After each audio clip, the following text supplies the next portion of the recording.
Hey there, welcome back to this channel with me, Hashemi. If this is your first time coming to this channel, I share mostly about book related videos, book review, bookshop tour, book discussion, and so on and so forth.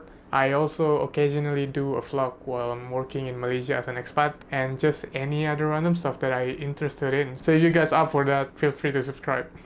So today's video is gonna be a bit different because usually I would use Bahasa Indonesia in my video, but as for today, I want to try something new. I'm gonna use English in this video because frankly, I've always wanted to do this, but I'm scared. I feel shy because my English isn't very good, but I just want to try it. Also because my friend keep asking me to do it in English because they don't understand some of my videos. So here we go.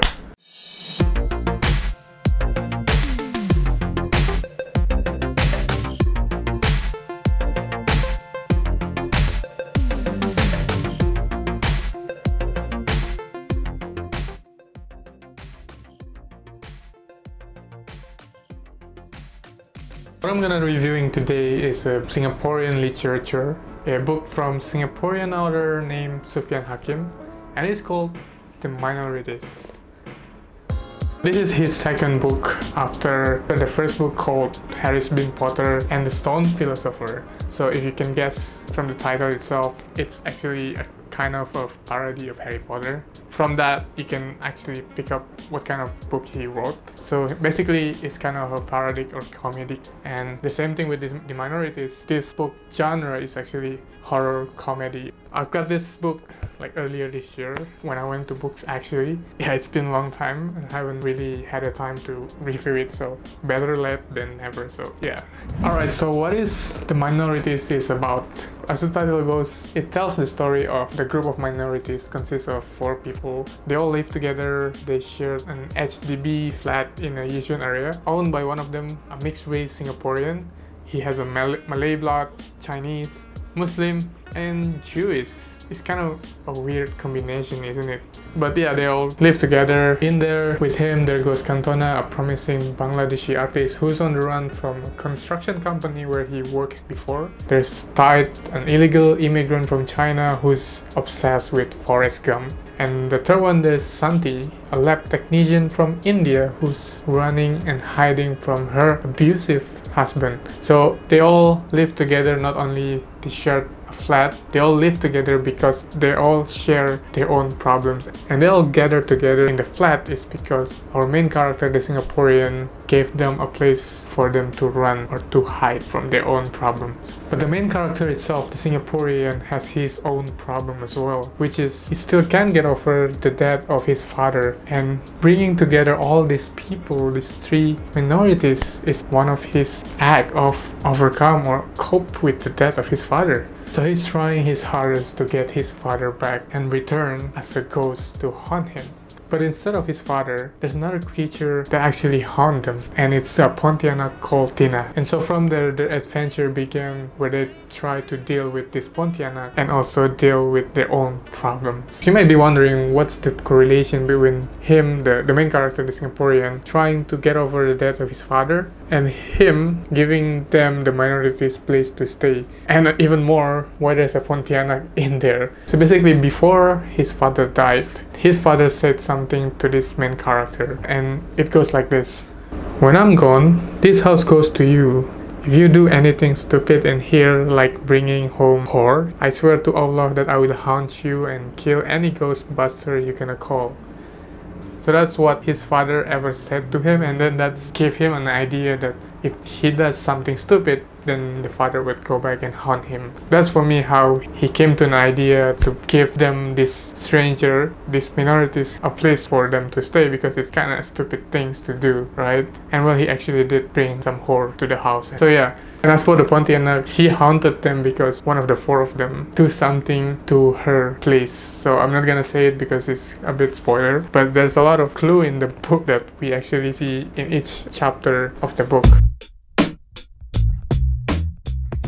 Alright, so now let's talk about my review about this book. The first thing that I really like about this book is because it's so relatable in a lot of aspects of my life. First thing first is right now I'm also living with another expat, which is like a group of minorities of us as well, but we don't have the same story where we get haunted by the Pontianak, of course. The second thing that's really relatable for me is because, you know, as Indonesian, I grew up with this kind of story that feels the same. You know, I grew up with those comedic horror movies or comedic horror books. You probably remember, if you born in the same era with me, there's this series called Di Sini Ada Setan, or maybe a movie called Jelangkung. I mean, of course it's horror, but there's still a comedic element into it, right? So when I read this, it feels the same, so it's kind of nostalgic for me. And with that comes the second thing that I really like about this book is there's a lot of element in these books that I really like. Well, I mostly said that this book is really funny, it's really comedic, but there's still a horror feel into this book. There's a thriller, there's an action as well, there's an adventure element into it, so it's so well packed in this book.